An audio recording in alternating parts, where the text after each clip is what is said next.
Good morning everyone. आज हम शुरू करने वाले हैं आपका फिफ्थ चैप्टर स्वामी विवेकानंद।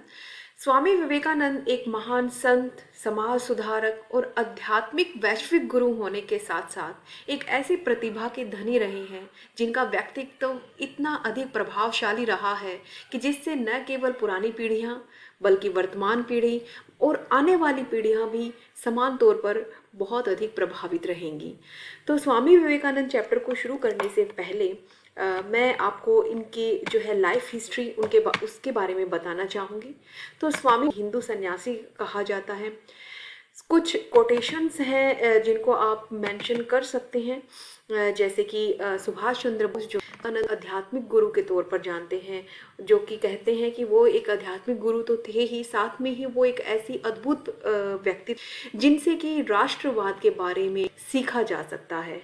उनके जो जीवन के जो कार्य हैं वो पूरे राष्ट्र पर आधारित हैं। तो बहुत कुछ स्वामी विवेकानंद से सीखा जा सकता है। इसी तरह महात्मा गांधी जो है वो विवेकानंद जी के बारे में कहते हैं कि विवेकानंद की जो राइटिंग्स हैं, पुस्तकें हैं, उनसे उन्होंने इतना कुछ सीखा कि गुना उन्होंने सीखा और उनसे इतना डीपली इंस्पायर वो हुए। खास तौर पे उनके जो शब्द हैं कि उठो, जागो और तब तक मत रुको अपने। तो कहते हैं कि ये जो शब्द हैं, ये मैंने अपने बहुत सारे फ्रीडम मूवमेंट्स है उसमें ये शब्द मैंने अपने जीवन में उतारे हैं और जिससे इतनी ज़्यादा जो उनको में सफलता मिली है। तो इस तरह से दो महान प्रतिभाएं जो हैं अपने आप में, वो स्वामी विवेकानंद को किस तरह से सामने लेकर आ रही हैं वो आप इसमें देख सकते हैं। अब हम चलते हैं उनकी लाइफ हिस्ट्री। उनका जो जन्म है 12 जनवरी 1863 में कोलकाता वेस्ट बंगाल में हुआ। एक दत्त फैमिली जो कि बहुत ही धार्मिक फैमिली है उससे वो बिलोंग करते थे। उनके पिता श्री विश्वनाथन जो है वो एक वकील हुआ करते थे। वकील होने के साथ साथ एक बहुत बड़े समाज सुधारक भी थे। और जो उनकी माता है भुवनेश्वरी कुमारी, वो उनकी एक प्राथमिक शिक्षक के तौर पर जानी जाती हैं। उन्होंने स्वामी विवेकानंद ने जो प्राथमिक शिक्षा है वो अपनी माता से ही ग्रहण की और जो पूरी तरह से धर्म पर आधारित थी। उन्होंने उनसे वेदों का, गीता का ज्ञान, वेदों का, उपनिषदों का, पुराणों का ज्ञान, रामायण महाभारत, ये सब इनका ज्ञान उन्होंने अपनी माता से ही लिया। देखिए उनके बचपन की जब शुरुआत होती है तो बचपन का नाम उनका नरेंद्र नाथ था। आगे जाके स्वामी विवेकानंद कैसे हो गया ये आने वाले कुछ स्लाइड्स में आपको बता दिया जाएगा। जब वो छोटे थे तो वो जैसे कि मैंने कहा उनकी रिलीजियस एजुकेशन उनकी माता से मिली और वो इतने अधिक प्रतिभा के धनी थे कि 1871 में छोटी सी 8 वर्ष की उम्र में ही नरेंद्र नाथ जो है वो हाई स्कूल में एंटर कर जाते हैं। बहुत ही इंटेलिजेंट थे। 1879 में वो ग्रेजुएशन भी कर लेते हैं एक हाई स्कूल से और फिर प्रेसिडेंसी कॉलेज जो है उसमें वो प्रवेश पाते हैं। तो ये देखिए बहुत कम उम्र में वो अपनी शिक्षा को पूरी कर रहे हैं। इसके बीच बल्कि इन उम्र में उनको 2 बार बहुत अधिक बीमारियां भी हो जाती है। एक बार पेट की बीमारी की वजह से वो 2 वर्ष तक पढ़ नहीं पाते हैं, स्कूल छोड़ना पड़ता है उनको। 1 वर्ष मलेरिया की वजह से उनका ड्रॉप हो जाता है। इस तरह से उनके जो है बीमारी भी बहुत अधिक होने के बावजूद भी वो बहुत अधिक इंटेलिजेंट थे और अपनी एजुकेशन जो है फर्स्ट क्लास से वो पूरी कर पाते थे। तो जैसे ही 1879 के बाद एक उसमें वो ज्वाइन करते हैं general missionary board, novice church college के नाम से भी जाना जाता है, वो इसमें एंटर करते हैं। तो इसी कॉलेज के एक प्रिंसिपल हुआ करते थे मिस्टर हेस्टी। तो मिस्टर हेस्टी से ही वो पहली बार रामकृष्ण परमहंस का नाम सुनते हैं, जो कि आगे चलकर स्वामी विवेकानंद के गुरु माने जाते हैं। और ये जो गुरु और शिष्य की जोड़ी है स्वामी विवेकानंद और रामकृष्ण परमहंस की, ये जोड़ी जो है बहुत बताया जाएगा कि कैसे अपने कॉलेज के दिनों में, हालांकि वो बहुत अधिक प्रभावित थे ब्रह्म समाज, राजा राम मोहन राय के ब्रह्म समाज से। और इसी वजह से जब वो रामकृष्ण परमहंस से पहली बार एक अपने दोस्त सुरेंद्र नाथ के घर पर जब 1881 में, तो वो उतना अधिक प्रभावित नहीं होते। रामकृष्ण हंस जो है आध्यात्मिक गुरु हैं, वो हिंदू धर्म की कुछ ऐसी आस्थाओं में बिलीव करते हैं जो कि ये माना जा सकता है कि वो भगवान के एग्जिस्टेंस पे बिलीव करते हैं।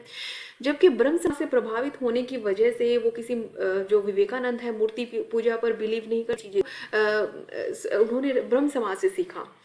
तो देखिए, जब ये एक बहुत ही इंटरेस्टिंग, मैं 1 मिनट में आपको बताना चाहूँगी कि जो रामकृष्ण परमहंस है, जो उनके गुरु, वो एक महान आध्यात्मिक गुरु हैं, काली के भक्त हुआ करते थे।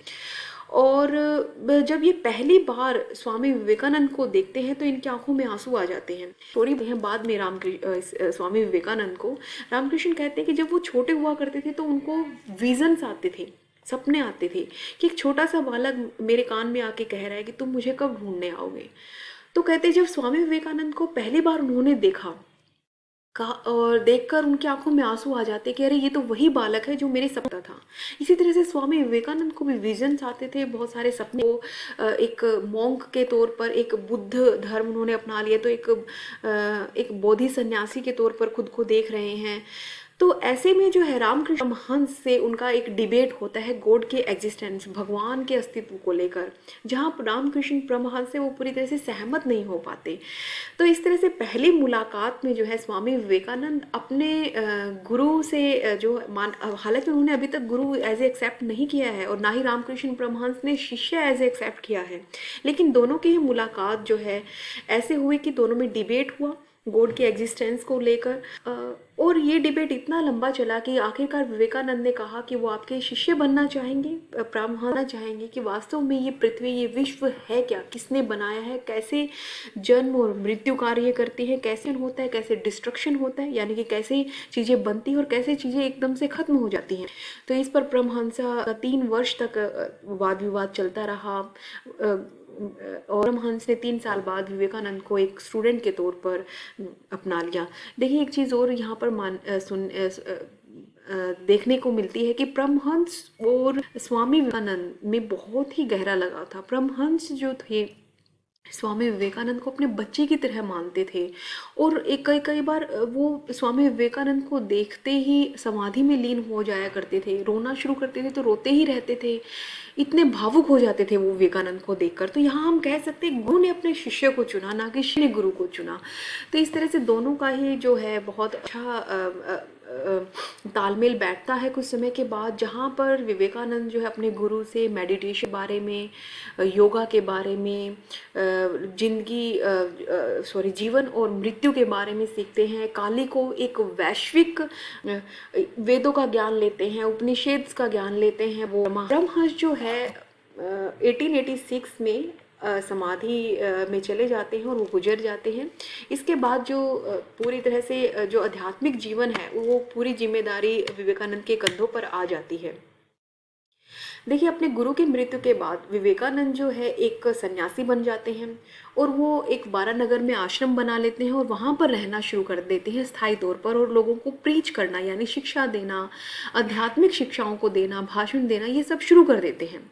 लेकिन देखिए, विवेकानंद बहुत अधिक क्यूरियस हैं, बहुत जिज्ञासु हैं जानने के लिए कि विश्व कैसे बना। उनके जो क्वेश्चन थे वो पूरी तरह से हल नहीं हो पाए हैं।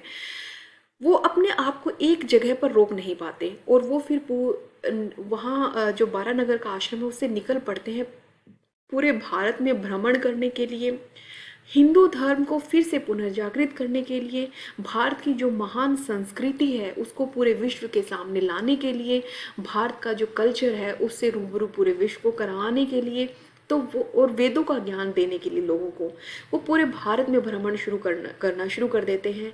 वो कन्याकुमारी, कश्मीर से लेकर कन्याकुमारी तक भ्रमण करते हैं और इस बीच उनका ऐसा नहीं है कि बहुत अधिक स्वागत किया गया। उनको बहुत कुछ सुनने को मिलता था, कई बार उनका बहुत अधिक विरोध किया जाता था, लेकिन वो इतने प्रतिभा के धनी थे अपने आप में, इतने अपनी बातों से, अपने जो है शब्दों से वो बड़े से बड़े जो प्राकंड बुद्धि वाले पंडित हुआ करते थे, महान ज्ञानी लोग होते थे, उनको भी अपनी फेवर में वो ले लेते थे। उनकी भी जो डिबेट है वहाँ ख़त्म हो जाती थी विवेकानंद की बातें सुनकर। तो इस तरह से वो सक्सेसफुली जो है अपनी ट्रैवलिंग कर रहे थे। इसी बीच जो है उनको एक वर्ल्ड कॉन्फ्रेंस के बारे में पता चलता है कि अमेरिका के शिकागो शहर में एक कॉन्फ्रेंस होने वाली है 1893 में, जो कि एक धार्मिक सम्मेलन है जहाँ पे विभिन्न धर्म के लोग मिलेंगे और आपस में बातें करेंगे। तो वहाँ ये एक बहुत ही महत्वपूर्ण जो है उन्हें मौका मिलता है कि भारत के धर्म को, भारत की संस्कृति को, भारत के प्राचीन ज्ञान को, वेदों को, पुराणों को पूरे विश्व में फैलाया जाए और बताया जाए कि वास्तव में ये सृष्टि जो है, अगर आप इन पूरे जो नॉलेज अगर आप ले लेते हैं इन वेदों का और पुराणों का, तो आपको पता चल जाएगा कि सृष्टि कैसे बनी, कैसे इसका विध्वंस हुआ और फिर से कैसे बन गई। तो और क्या मृत्यु है, क्या जीवन है, क्या आध्यात्मिक जीवन है, ये सारे जो है वो पूरे विश्व में फैला सकते हैं। और पूरे विश्व में जो विरोध और जो वॉर और हिंसक घटनाएं वो खत्म हो जाएगी, शांति होगी और एक वैश्विक भाईचारा पूरे विश्व में फैल जाएगा। तो ऐसे में वो कॉन्फ्रेंस के लिए तैयार होते हैं, परंतु धन की बहुत अधिक कमी होती है उनके पास कि धन कैसे इकट्ठा किया जाए और अमेरिका कैसा जाया जाए। तो ऐसे में उनके जो शिष्य हैं उन्होंने धीरे धीरे धन इकट्ठा थोड़ा बहुत करना शुरू किया।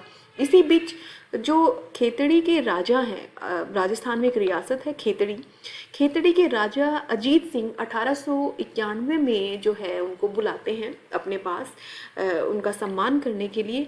तो वहाँ पर पहली बार वो एक संतरी रंग का साफा पगड़ी उन्हें मिलती है राजा की तरफ से और लाल वस्त्र मिलते हैं, जो आजकल हम उनके जो पिक्चर्स होते हैं उनमें देखते भी हैं उनकी फ़ोटोज़ में कि वो इस पहनावे में है। तो ये पहनावा जो है उन्हें राजा अजीत सिंह की तरफ से मिला था। तो और आर्थिक सहायता भी मिली कॉन्फ्रेंस में जाने के लिए।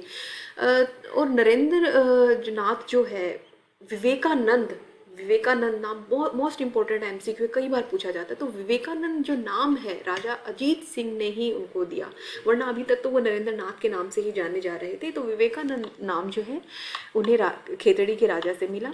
तो देखिए अब वर्ल्ड कॉन्फ्रेंस की जो बात चल रही थी, वो वर्ल्ड कॉन्फ्रेंस के लिए 1893 में अमेरिका पहुंच जाते हैं, लेकिन वहाँ पर जाने के बाद उन्हें नहीं पता था कि तिथि कब शुरू होने वाला है, वो कॉन्फ्रेंस किस डेट पर होगा, कोई प्रवेश पत्र भी होता है, कितने दिन चलेगा, कुछ नहीं पता था।